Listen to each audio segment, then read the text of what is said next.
Hey everybody, it's Scott Steen with winnersandwhiners.com coming to you from, my own studio right here on the expansive first floor of the Winners and Whiners Sports and Entertainment Complex to bring you today's Deep-3. Sorry guys, I don't have the Deep-3 in me right now.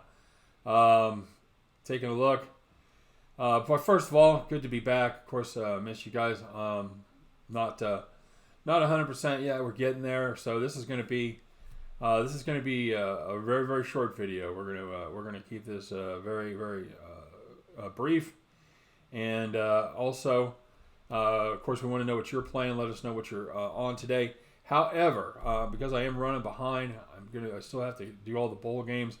So for a couple days, we're not going to be doing capper of the day. At least for tomorrow. We'll see how Sunday goes. We'll see how much I get done tomorrow. See how I wake up in the morning and feel.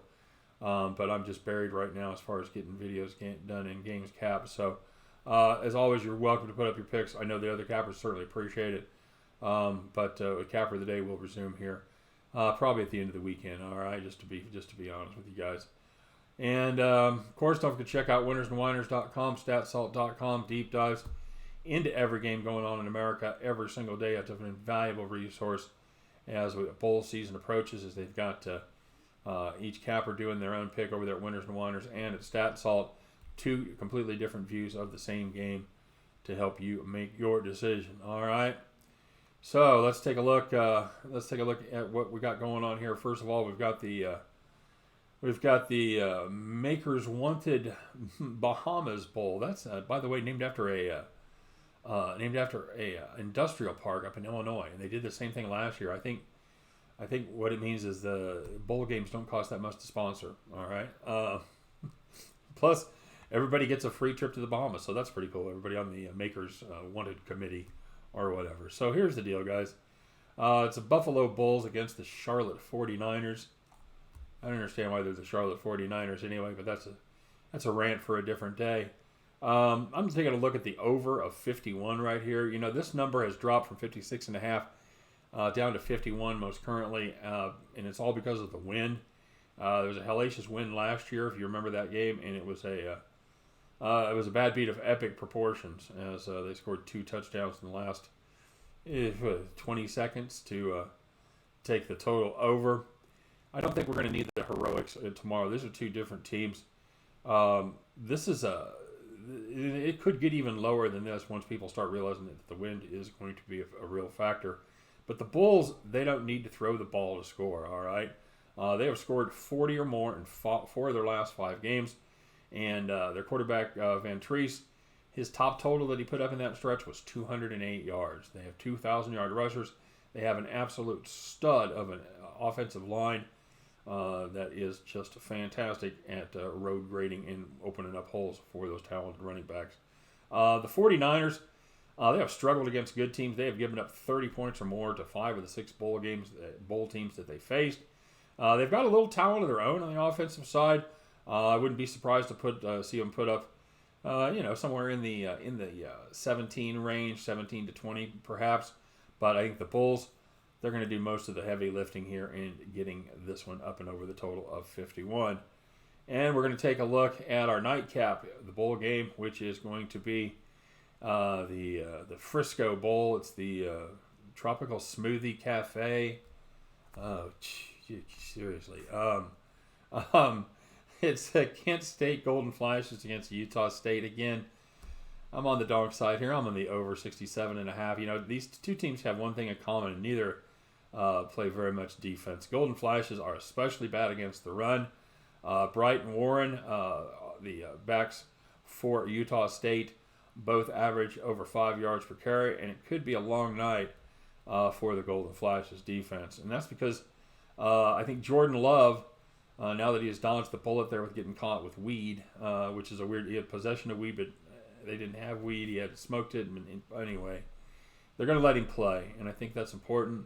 I think he would like nothing better than to go out with a bang. I mean, this literally could be a game that makes him, without hyperbole, could make him millions of dollars. I think he's a team that people don't get to see a lot during the season. His numbers are down compared with last year quite a bit, but he's a big kid. He's 6'4", he's 225. He's got a big arm. just the kind of prototypical body that the NFL loves, and he could literally cement his status as a late first rounder with a big game here. He's also going to be playing in the Senior Bowl. That'll be important, but make no mistake, all eyes are going to be turned to this game on Friday night as they share the spotlight with nobody. Kent State, well, they're playing with house money right now after being 7.5 minutes away from no shot at a bowl, as they were down 21 points to Buffalo with with 7.5 minutes left in the fourth quarter. They rallied for 3 quick touchdowns, including an onside kick, a blocked punt, and hit a field goal at the buzzer to win it. They've got a 34-year-old first-year head coach with absolutely nothing to lose. They have a solid quarterback in Crum, and they also have some real talent in the backfield. They're just starting to get there. They got a freshman there that's just starting to get more and more feels, more and more touches. I think both of these teams are going to go out there and pile on the points today. Give me the over. Give me the over in this one. Over 67.5 in the Kent State, Utah State. And we're going to finish up with a play, kind of an under the radar play as Liberty goes against Towson. I like the under 121.5 here. You know, one of these teams plays decent defense and the other team plays extremely good defense, probably second best defense in the nation after Virginia. And it's funny because Liberty is kind of is a miniature version of Virginia. They're third from the bottom in pace. They are second in defensive field goal percentage. They are 8th in three-point field goal percentage. Towson, another slow team. They're 275th in pace, but they aren't nearly as efficient as the Flames. You know, add to that, you got an unfamiliar shooting background at the arena in D.C. I think we have a perfect mix for the under in this one. Give me the Liberty Flames and Towson under 121.5. How about the Kent State Golden Flashes, Utah State Aggies over 67.5. And we'll start the day with a little wake and rake. Although I found somebody else says that, so now I can't say that anymore. So, anywho, we're gonna start the day with a little victory from that Buffalo game, as we've got the Buffalo Charlotte over 151. All right, so get out there. We'll get down on those. You guys, at the end of the day, you guys can join me as we head back to the window. Thanks for watching, everybody. Thanks for your patience. We'll be back to full strength very, very soon. Appreciate it. Appreciate all the kind words, of course.